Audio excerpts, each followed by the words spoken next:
Yo, what's up, everybody? My name is Anthony, and welcome to another edition of SPADE, the podcast.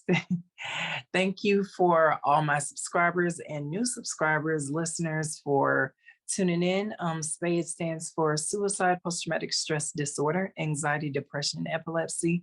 No, this is not a podcast or a channel where you're going to learn how to play cards. This is actually a mental health awareness podcast / channel where I'm bringing awareness to the African American community in reference to mental health. Because we as African Americans, we don't like to talk about it. We like to just sweep it under the rug. This episode is very special as we are talking about Women's History Month. And this episode is called I'm Every Woman, Unwrapping the Story of Women's History.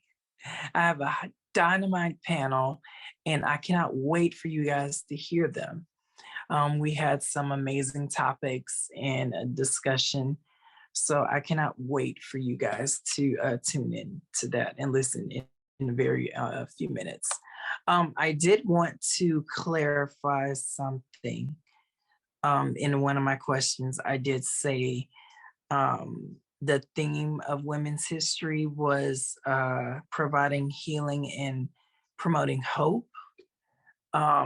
Actually,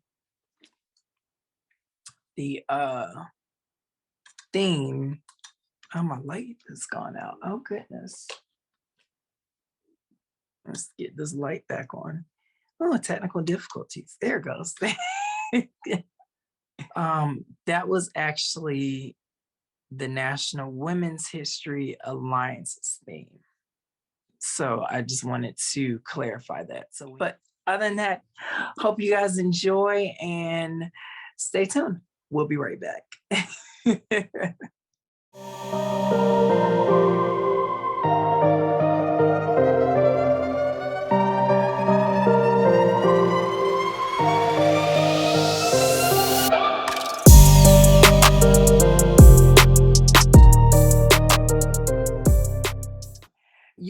Yo, what's up, everybody? My name is Anthony. I'm your boy, and welcome to another edition of SPADE, the podcast. What's going on, y'all? I am here with my special guest, my all-female panel. I've got Miss Cookie, I've got Miss Jasmine, and I've got Brianna. What's going on, y'all? Hey.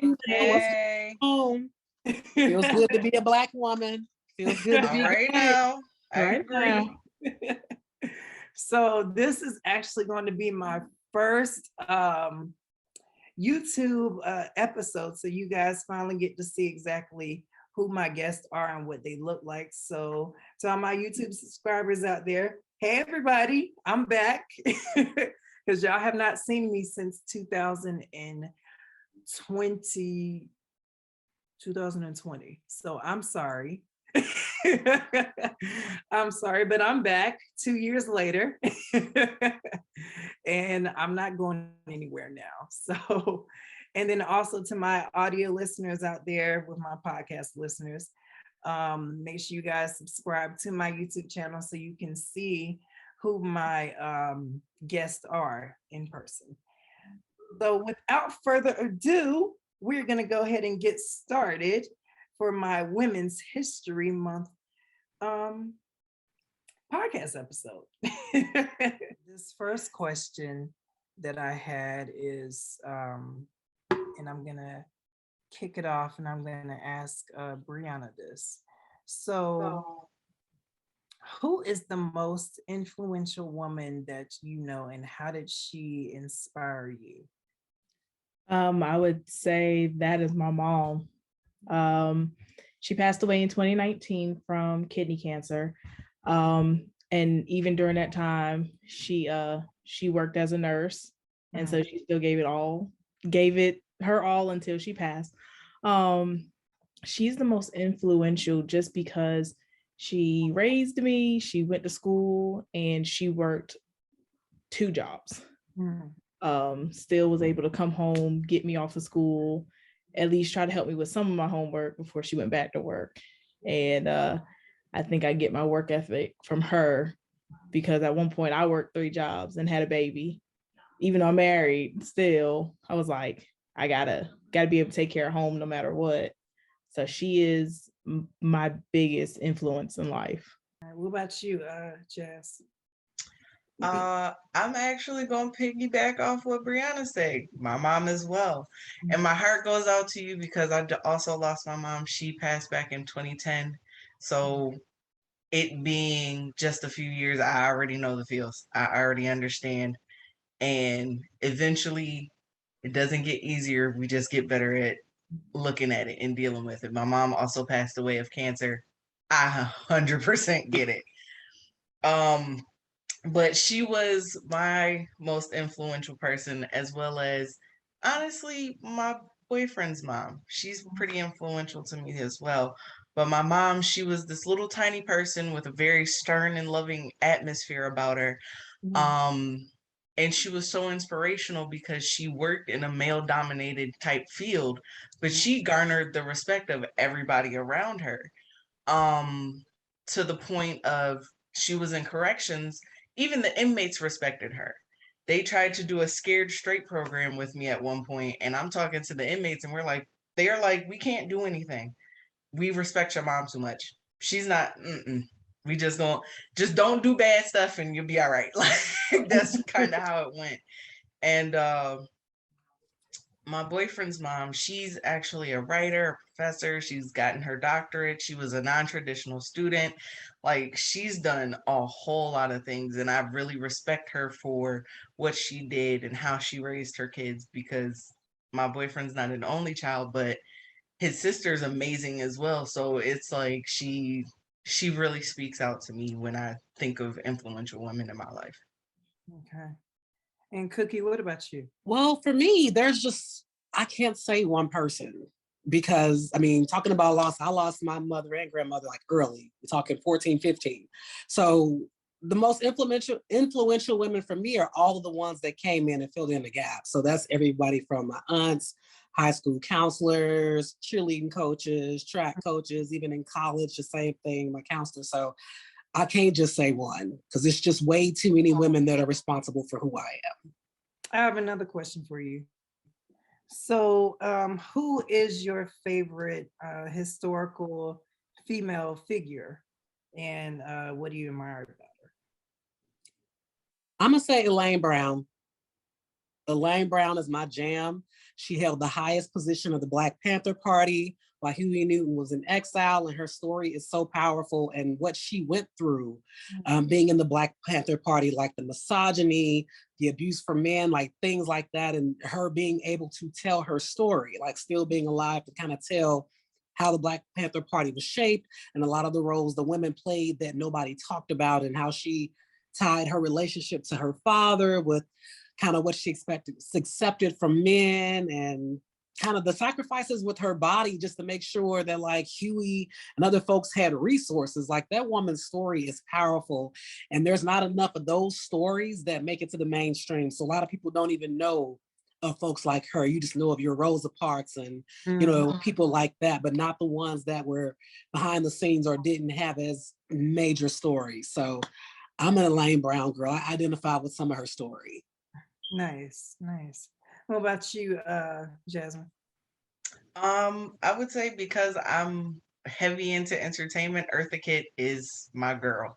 She was one of those and women. She's an actress, and she's a singer, and she's an activist, and she does this, and she was a prolific performer, to the point of just being able to captivate audiences across white, black, didn't matter. Everybody knew who Eartha Kitt was. And what amazed me about her so much is that her story just kept going, no matter how much her story tells you, oh, she should have stopped. Oh, she should have never been able to do the things that she was doing. But she just kept going. She never let anything stop her. And that's what made me gravitate towards her and her story. Okay. What about you, Brianna? There were 3, but I would definitely have to go with Oprah Winfrey. And the reason why, I mean, she was, you know, molested as a child. She worked for a news company and they told her she would never amount to anything. And look at her now. She has her own production company. She has her, you know, own network. She's, I mean, a huge star. And it just shows that when people tell you you can't do something, you'll make them out of a believer and be like, watch this, watch what I can do. Right. And I mean, just take over. Right. Exactly. Now, before we continue, I am such a rude host right now because I totally forgot to totally forgot to introduce Cookie to y'all and tell y'all exactly, let her introduce herself. So Cookie, who are you? I am sorry. You know how Black folks are. When you come in the house, you basically family. Like, make your own place. That's how we're looking at that. It's totally fine. So I was like, wait a minute, something don't seem right. totally fine. No, I'm Cookie. I am the host of the Dirty Bag Podcast. Little country twang came out. The Dirty Bag Podcast. Your virtual check-in spot to celebrate the highs, unpack the lows, and sort through the in-betweens of life. So you can find me on YouTube and audio anywhere you listen to your podcast. I'm a mom, free Black woman, corporate woman, hood woman, creative woman. I'm every woman. So Nice. yeah, that's me. Nice. Well, what's up? And thank you for coming on. Not a problem. Long time coming. Right. Been trying to get her on for ages. About a year ago. Finally Yeah. got her on. So Yes. I remember the first time I briefly heard her podcast. I was like, nope, I don't have to listen anymore. I want her on. I like it. Yeah, when you sent the questions, I was like, let me see these questions first. Because I've been getting messages all week. And as I've, it's the first year in the podcast, I kind of learned how the world works. And I'm like, there's some folks it's a lot of folks that's just little spicy Doritos out here. And some things I just can't do. So I saw the questions, I was like, bet. Just let me know when we going to figure it out. So yeah, happy to be here. All right, so now we good. She's introduced, so I got y'all now. Okay, so what makes this a great time in history to be a female leader? So who wants to take that one? Oh, I got this. Look, I got this thing, Jeopardy. Family Feud. I think it's a great time because we've just been in like this new Black renaissance. Like we've had the movement kick off in 2014. You know what I'm saying? So we made it mandatory to stand in our Blackness, be proud of our Blackness, push back against anything that doesn't respect that and doesn't love and doesn't honor that. And I think that Black women especially are really stepping into a place where we know our worth. Not saying we didn't before, but we were trained to shrink ourselves and just be happy with crumbs, be happy with giving everything to our families and having nothing for ourselves, being the matriarch of our household and just having a life sucked out of us. But you're a good woman if you do all these things. I think now we're demanding more.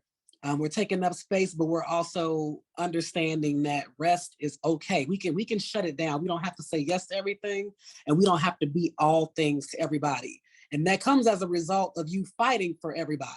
Mm-hmm. So for me personally, I know with 2014 and being in Ferguson and stuff like that, it changed my outlook. Whereas before I was this Black girl that was always one of the only ones in predominantly white corporate spaces, and I would get frustrated about things. Mm-hmm. I'd voice it sometimes, but I was just, it's always coming back to be grateful for the opportunity. Now you can get this smoke. So it's a beautiful time to be a Black woman and be a leader. All right now. Right. What about Jazz? I would say that on top of being a Black woman, just women in general, they're more seen in different areas, different fields. You're finding them easier.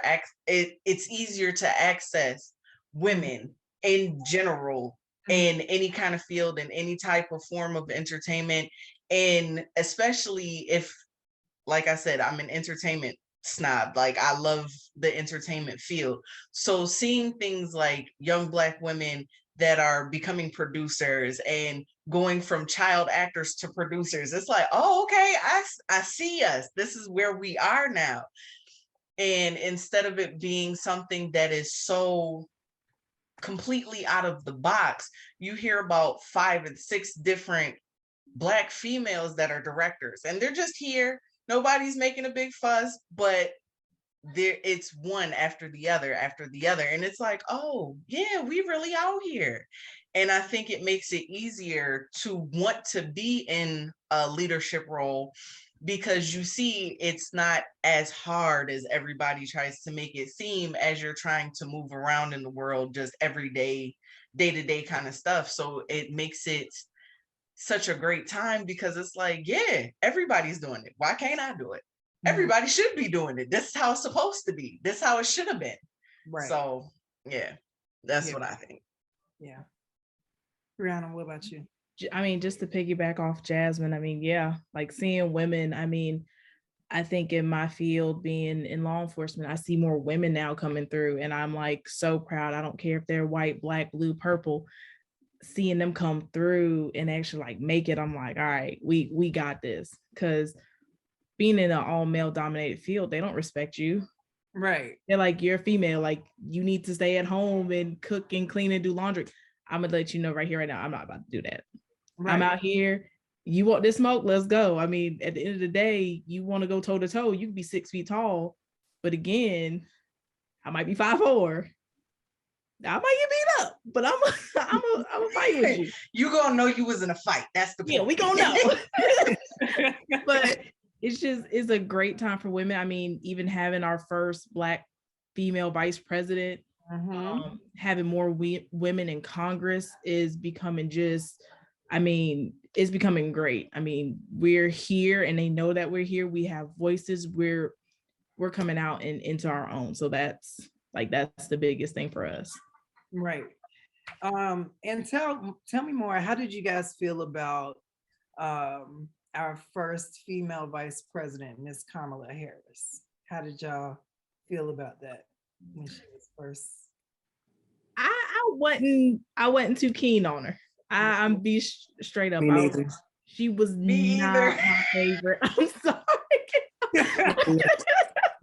Look, see, I was expecting y'all to be like, oh my gosh, she was like, bro. No, I read some of her background and I was like, do we really want this? And then I kind of felt like she started pulling like, and not a dig at her, like the Black card and the HBCU card and, the sorority, the Greek card. And I'm just like, okay, I mean, that's all well and good, but what can you do for us? Especially women. Like, you need to show me, you need to be on like Michelle's level. Right. Because Michelle was like big. I was like, Michelle can't run for president. Like, I vote. I definitely will vote for you. But she just wasn't my cup of tea. And I guess, I mean, we have her. Cool. Yeah. But I mean, even now you don't hear much from her. And I mean, we've heard nothing from her. She's been quiet as hell. That girl, and I'm like, she said, we did it, Joe. We did it. We did it. I mean, I just wish I would see more of her. I mean, I'm glad we have our first, Black female vice president, but I need some more. Give me some more, like more of you, please. Right. It's tokenism. Like, it honestly, it shuts us up. Because when you saw that all the Chucks and Pearls came out, you had the Line Sisters coming out, like we get excited off crumbs. And if we haven't learned anything over the past 7 years, is that sometimes all skin folk ain't kinfolk. And some of them have gotten in position, they've used us to get into positions of power and forgot who got them there. So it was a cute look. All the memes, it was definitely a cute look, but I expected nothing from her. She's doing exactly what the hell I thought she would. Her little pork, I don't think nobody's seen her with a pork chop since. So for me, it's, are you willing to get uncomfortable and get in the trenches with your people? I was more excited about Cori Bush being elected to Congress. And she did my episode. Everybody want to tap into episode 16 from season 1, Corey's bag. But that was somebody that I was in the streets with. So I saw her get in the trenches and she got in there and she didn't switch up her message. She still held folks' feet to the fire. She still applied pressure. She still called out the BS of the Democratic Party and the Republican Party and trying to get people who had things to do with or that were associated with January 6th kicked out. Like, that's what I'm talking about, like real work. We don't need symbolism, we need action. Yeah, right. So look, I don't even know if I can cuss on here, but no. She can fucking go. Yeah. Sorry. I mean, just to piggyback on Cookie a little bit, being that I'm in New York State, my girl is Letitia James. I love her. And when it comes to Kamala Harris, it was just like, okay. And Anthony, you know me, over the years, I've always been like, the government's broken. We need to just tear it down and refix it all together. Something's wrong. But my whole thing was my dad was the one who was like, oh, we got a Black female as vice president. I was like, He was like, what you mean? I said, I only voted because I like my lies seasoned. If you're gonna lie to me, I want them to be palatable. I don't want you to lie to me and I'm like, ugh. No, I want that. I at least want to be able to digest it and be like, okay, I know it's a lie, but I handle it like it is now. Yeah. But it's just like everybody has said, she ain't done nothing. She ain't said nothing. She just kind of faded into the background and was like, I got this job now. I see y'all later. She did it, Joe. What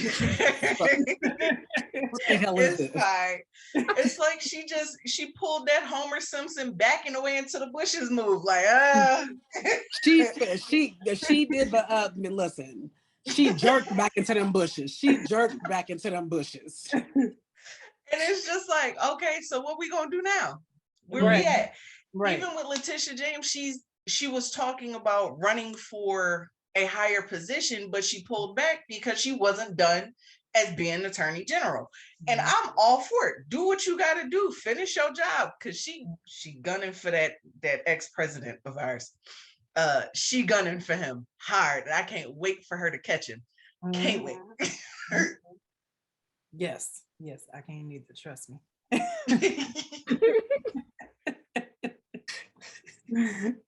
So, I got a question for y'all with this. So, we're gonna shift gears a little bit. What would you tell your younger self about building a career in a male-dominated industry? I would tell myself you're worthy. It wasn't even about being male dominated, it was white male dominated. And I had to deal with things like my hair. I came into corporate in 2008. So keep in mind, at that time, my hair was natural. Everybody wasn't sliding over to the natural side yet. So I would have to, like, if I had a job interview coming up, it was somebody hurrying up and cornrowing my hair so I can throw a wig on. And so, you know what I'm saying? I had to constantly think about my hair in the corporate space. I would tell myself, you are just as competent, if not more talented than everybody here. Take up space, push back, because half of them are fucking idiots. And they are. There is nothing more incompetent to me than I'm sorry, white men are just some of the most subpar talented people in the world with the most privilege. And when you work with them long enough, you realize they have the jargon down, they have the language down, but they really don't be knowing what the hell they're doing. No. And you follow behind it because you don't know no better. And it's like, no, Black women, we are the answer. We just gotta step into our power and take up space. That's what I would say. Take up space, girl, because trust me, you're smarter than everybody in this doggone room. And nobody's gonna tell you that because they don't want you to know that. But you need to know that. Yeah. Like that. I like All that. right now. Brianna, what about you? I would say with me being, in the sheriff's office, is in the South, good old boy. My first time going through, just like a backstory, my first training officer, great guy, got along No problem. My second one, first day was great. Next day he looked at me. He was like, I don't like you. You're not gonna make it. I'm gonna make sure of that. I said, okay, cool. Wow. And he did everything he could. Now, I have little heart issues. I have a heart murmur. I have anxiety. My anxiety has gotten worse over the years since having a child. But there was certain things I was like, you know what? I'm not gonna put up with this. I moved myself out of a situation so I wouldn't get into trouble. Mhm. And it's crazy when a higher up says, hey, I thought about you for this position. And I did it for 2 years, left for the baby. I'm back. A lot of people don't like that I'm back. There's a couple females, white females, don't like that I'm back. Mm. And at the end of the day, I look at them and I'm like, I'm gonna let you know at the end of the day, I'm a bad bitch. I'm doing what I come to do. Period. You all can be on the west side of Greenville. I'm perfectly fine on the west side. Yeah, there's a whole bunch of Mexicans, there's a whole bunch of Black people, but let me tell you, Black people will come and talk to me first before they come talk to you, because you all think that because you have a gun and a badge, that you can talk to them in your kind of way. Right. I think at the end of the day is when I take my uniform off, I take that belt and that vest off, I'm just like you. I'm not untouchable. I can still walk out my house and get shot. I can get hit by a car. It doesn't matter whether I'm in a uniform or not. Right. And at the end of the day, I want to tell my younger self, don't let them push you to the side. Don't deal with their bullshit. You are, if not better than they are, because you can talk to people. You're their same skin color. They will relate to you before they relate to them. Yes. And at the end of the day, they don't realize that. And that's how I feel when I go out in the street and I'm talking. Now I go to South into Greenville. That's when they got incest and stuff. And you go to Marietta, you got that white people messed up there. I'm not gonna lie to y'all. I'm not gonna lie to y'all. That stuff be tripping me out. But I just want to tell myself, Bree, you can do it. Like, just push through all their bullshit, through all their racism, their comments, and show them that you know your shit. Like, you can do it no matter what. Yeah, I like that. Jazz, I would say just to never stop pushing forward. Of course, I haven't gotten to my final point as of yet. I'm still pushing, I'm still going, but I would tell my younger self to keep having the big dreams. Don't let anybody tell you that you can't do it, because that's the first time that will always kick you just a little bit. Even if your confidence is this big, if somebody tells you, you know what, you can't do that, that's just, okay, my confidence was this big, now it's this big. And it's just like, I heard it enough, because what I want to do isn't a female dominated type of thing. And it practically don't exist yet until I get to where I'm going. But it's like going through years and years of people wanting to tell you, you want to do what? Why you want to do that? Don't you want to just do such and such? And it's like, no, I don't. Instead of agreeing to be like, you know what, it is a big idea, but I still want to do it. I would tell my younger self, instead of saying, yeah, but no, say, no, I'm doing this and this is what's happening. Don't matter how long it takes me to get there. Just know that when I arrive, everybody's going to know that I have arrived. And I always told you I was going to be here. So that. Amen. Amen. I like that. All of y'all. I like that. So, another question for y'all. What types of stereotypes do people have about women? And why can stereotyping be dangerous? Well, it's not a linear, it's not just a blanket thing for women though. Because there's different stereotypes for different groups. I can only speak as a Black woman, because what's a stereotype for me is not a stereotype for another group of women. Because the things that we're accused of being, it's okay with somebody else. Like a Latina, they're spicy, they're feisty, it's sexy, you know? So I think we know what the obvious stereotypes are, is that we have attitude and we're bitter. You know what I'm saying? That's probably the bit. We're attitude, bitter, we're loud, and we're ghetto. Yeah. Yeah. And I mean, just in general for females, like if she's dressed a certain way, she's asking for it. Or if she's going in certain neighborhoods, she has to be a certain type of way. It's like, nah, that's not the case. Yeah. And personally, I live in Buffalo, New York. That's further upstate New York. It's next to I'm near Niagara Falls, a little ways away from Canada or whatever. But there's this neighborhood in Buffalo called Broadway. Now, Broadway, nobody likes Broadway. Everybody will tell you in a heartbeat, if you're a female and they see you walking down Broadway, you are automatically a hoe. Period, point blank, end of story. That like can't change nobody's mind about it. Wow. When I first moved here, okay, quick segue. I first moved here and I was living with a family member and we went out to a party. Me and her got into an argument. She put me out the car. I decided I was going to walk home. I'm walking down Broadway. Had no idea what I was doing because I had just moved here. Some dude is following me down the street. Thank God that a taxi driver noticed I was in distress and pulled over and was like, "You called for a cab?" I was like, "Yup, I'm hopping in the cab with you because at least I got stuff on me. So if you're close enough, I can get you." This person, I don't know what they got. I don't know who they are. I don't know why they following me.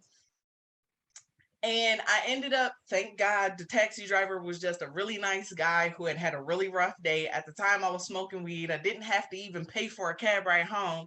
He was like, "I'll smoke one with you and I could just take you home." Thank you, Jesus. But at that time, because I did not know where I was at, the stereotype of a woman walking down Broadway could have got me gone. And I would have never been here to tell that story. Like, and that's one thing that really frustrates me. Because even in Buffalo, if you see white, Black, Hispanic, Puerto Rican, don't matter what kind of person you see walking down Broadway, the first thought that you're taught to think, living here in Buffalo, oh, that's got to be her. She must be looking for something. Oh, she out here doing the thing. Like, maybe she just trying to go home. Maybe she just left work. Maybe she's just trying to get where she got to go. Like, that's one thing that has always irked me to no extent. Like, it's just, if I decide that I want to look sexy today, let me look sexy. If you want to pay me a compliment, pay me my compliment and go about your business. Don't be in my face just because I look sexy. That don't mean I want to talk to you. Right. Go ahead. Yeah. Wow. Yeah, just piggybacking off of that. I mean, it's crazy. If you live in one side of town, you're ghetto. If you live in one side of town, you're bougie, or you're rich, or you're better than others. If you talk a certain way, oh, she talk white, or she talk, what's wrong with me talking proper? Right. Again, I tell people talking white. whether I said it ghetto or proper, you heard what the fuck I said, point blank, period. Right. I'm not changing it. Right. And I'll be the first person. I'll tell my sergeants, they'll say something to me and I'm like, "No, that's not what I said." And I'll say, "I said it X, Y, and Z way, and I'm not going to change it for nobody." Now, it's different if I'm talking to my lieutenant or the sheriff. That's different. Because hold up. Y'all fire me. Hold on. Let me say the right way without being an asshole. But out in the street, sometimes to people, and I say this all the time, when I speak to certain racial groups, the richy rich white people who call for stupid stuff, sometimes I have to get in their ass and be that ghetto officer. Listen here, what you're not gonna do is we're not gonna do this today. Like, you need to grow up. And then, but you a whole cop. Right. Lord, I'm sitting here like, Oh no, oh yeah. I don't look I like was it. picking up. I'm like, okay, she's in her office. No, listen, I don't, and that's the thing down here. I don't want to look like one. I don't, when I'm off work, I don't act like one. I don't dress like one. Lord. Point blank, period. Now I keep my gun with me at all times. I do not play, but I'm gonna tell you, I know when I'm off work, I'm off work. Point blank, period. Oh, I have so many questions because typically I can't stand cops, and the black ones were the ones that used to break my heart the most because we would just be on the line, and I'm like, bruh, you see what's happening, you look like us, right? They got you up front for a reason. That used to just, but I never encountered a whole lot of black women cops, but there was one in particular. She left the force. She was working in St. Louis. She came out in Ferguson a couple of times, but she left the force and moved to Atlanta. And she would start calling out their bullshit. Oh, yeah. And the minute she started calling out stuff, it's like they targeted her. So when things would happen in the news, she would come on Facebook and we would kind of argue with her because we're like, girl, fuck 12. But she would say some stuff that sometimes you would go, okay, so she has some insight to some shit we don't know. And she ended up being somebody I really respect. The thing is, I didn't know she was a cop at first. She did like a toy drive event, something. Okay. And I was like, oh my God, who's this girl doing this dope event for the community? And later on, she posted that selfie in the squad car. I said, oh shit, what the hell? What the fuck is this? You know I can't fuck with you. You know I don't fool with y'all. But I always found the perspective of black women in the force very interesting. Like now, today I can talk, whereas before it was just like, because I was just so full of anger. I was just high strung. So I'm sure you have stories. Oh, I'll tell you in a heartbeat. When I leave work, I play F the police loud as I can be, leaving the law enforcement center. I don't care. And my trainers will hear it. They be like, you just don't care. I'm like, I don't. I'm sorry. Especially on Tuesday. Like I just couldn't. I was done. Monday and Tuesday, I was done. Now working this weekend, I'm gonna be like, Lord Jesus, this is your humble servant. I need you to work with me. Because they already showing out the past 2 days. I was like, this weekend I need y'all to chill out. I ain't got time. Hey, okay. But I love my job, and I tell people at the end of the day, when I'm in uniform, I'm not gonna be that butthole, right? Because I've been on the other side. I've experienced it. I've experienced it from my coworkers, and at the end of the day, I've talked to my lieutenants. I said, I'm gonna let you know now. The shit that happened to me before, that shit ain't gonna happen now. Cause I'm gonna call everybody out on their bullshit. Point blank, period. And I said, I don't care if anybody wants to label me the angry, bitter black girl or the ghetto black girl or the young, bitter black girl. I don't give a damn. At the end of the day, I have a child and a family. Right. I have a husband and a child. And that's all that matters to me. I need to get home to them. Mm-hmm. That y'all that don't have kids, that only got dogs, I really don't give a fuck. Fuck you and your dog. Whatever, fuck your dog. You and like my dogs. My dogs, I be ready to throw them out on the balcony, leave me alone. But my husband and my kid mean everything to me. Mm-hmm. And I'm not gonna let anybody disrespect me because of the color of my skin or because of how they feel. Point blank, period. Like and because I'm a woman. I'm sorry, that's not gonna happen. Yeah. Not anymore. I allowed it to happen when I was in my younger 20s because I really didn't understand. And we were taught, you can't be outspoken because they're gonna think you're angry or bitter. Now, I don't give a damn. Right. Fuck you and your opinion about me. Right. Like, get over it. Yeah. And you know what? I'm going to have an episode about cops coming real soon. That episode.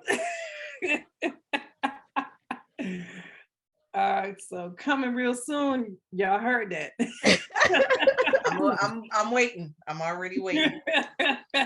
Hey, listen, I'll tell you some stories now, especially this week. Look, write it down. Listen, I'm not gonna forget Monday and Tuesday now. If I wouldn't believe it if I didn't see it myself or heard the things I heard myself, because Woo!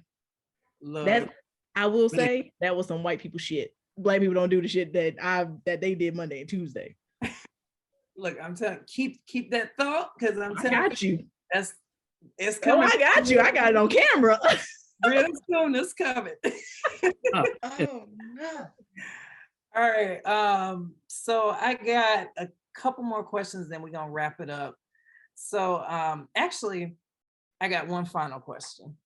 So the national theme for Women's History Month for this year is women providing healing and promoting hope.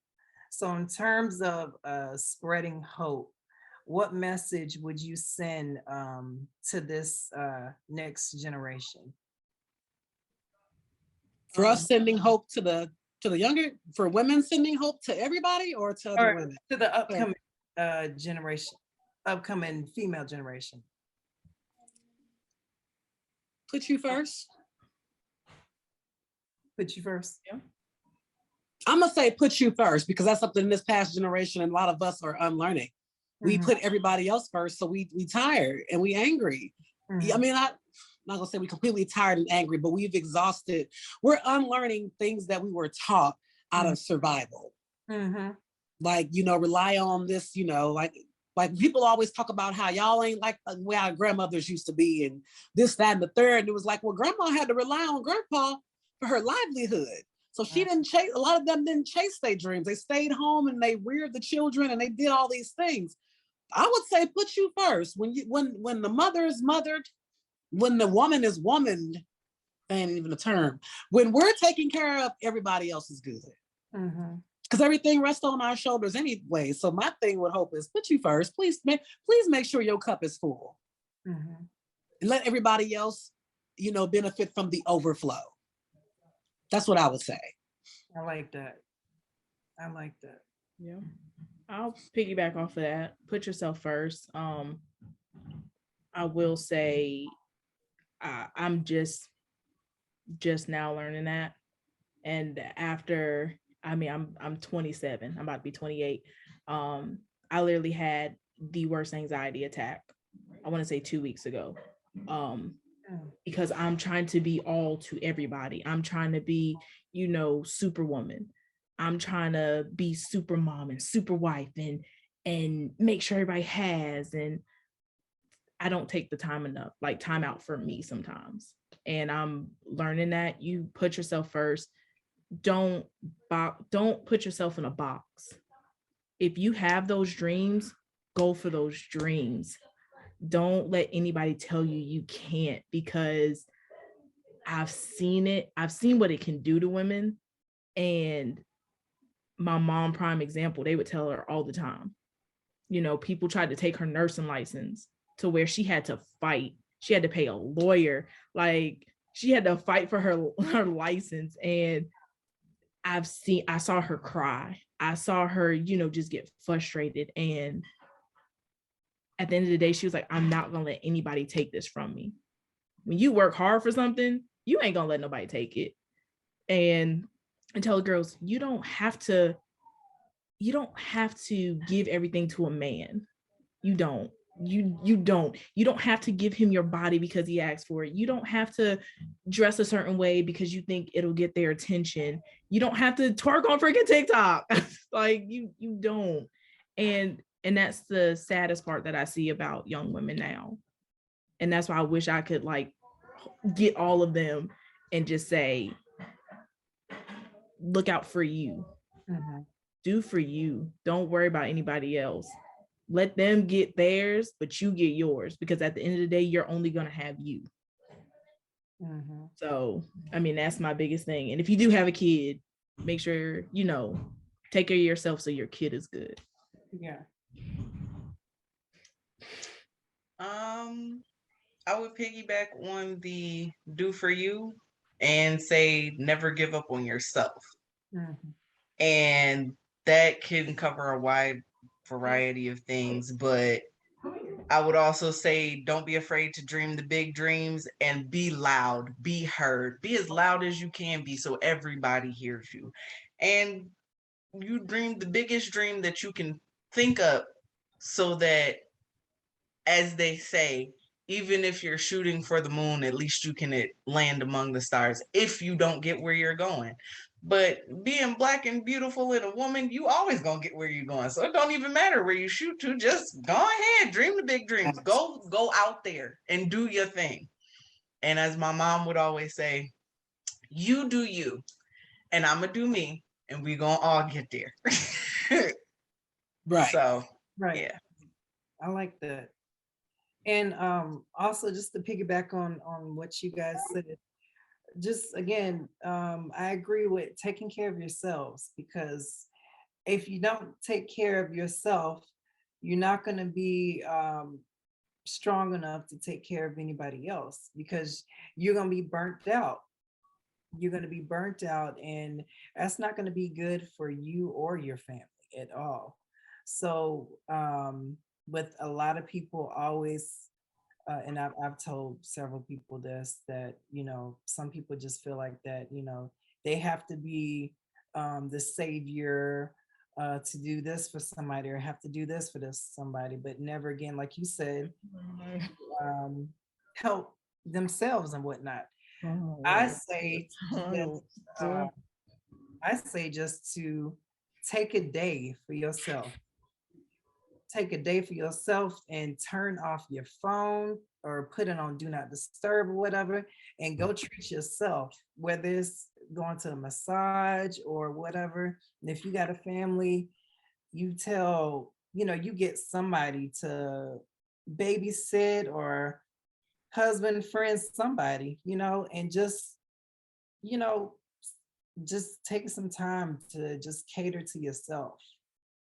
Because if you keep going, you never take care of yourself, you're gonna end up running on E, and you're gonna burn out, and you're gonna have some health issues, and that's not gonna be good. And then also, I would say to remember, it's never too late. Again, it's never too late, no matter how old you are, to achieve, like you said, to achieve your dreams, to achieve your goals. It's never too late.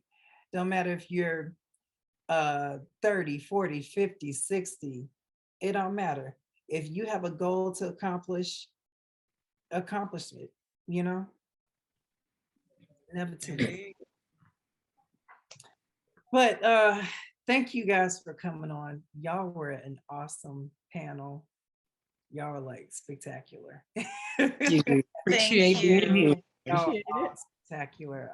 Any final thoughts from you guys?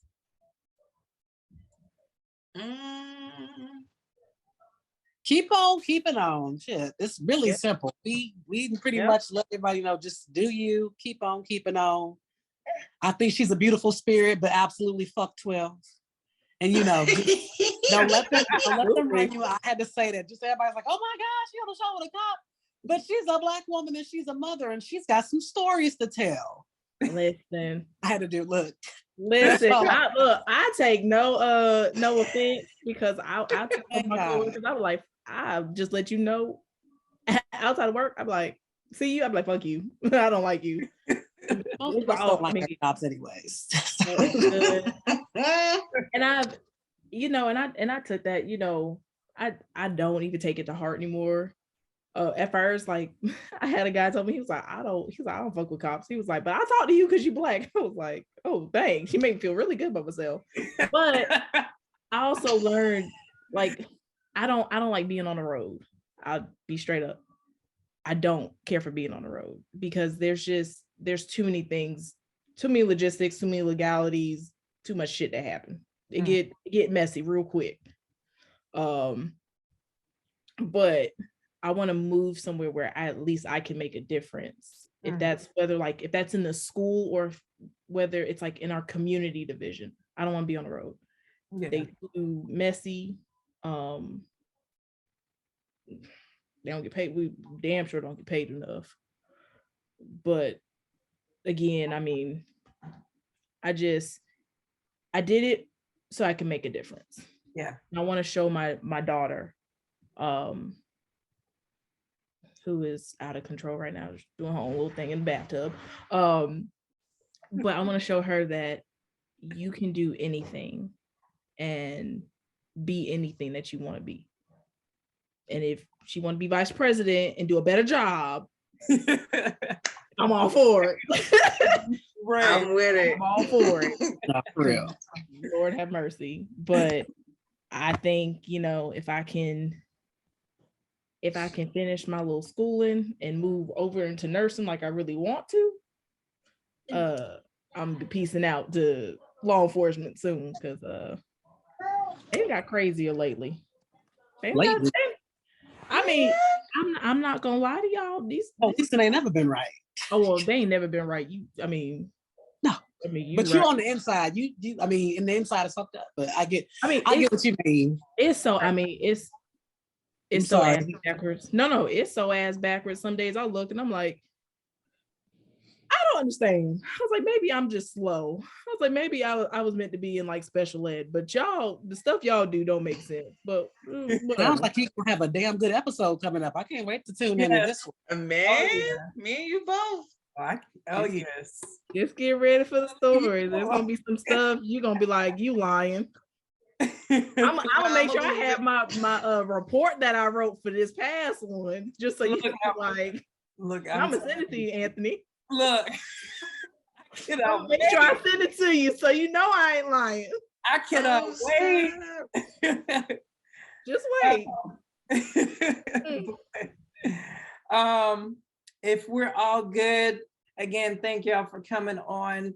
To all my subscribers out there, YouTube and podcasters, podcast listeners, y'all make sure y'all subscribe out there. I have my links out, and y'all make sure y'all stay tuned to my outro song, and y'all can listen to Miss Whitney Houston's "I'm Every Woman." So I'm signing out.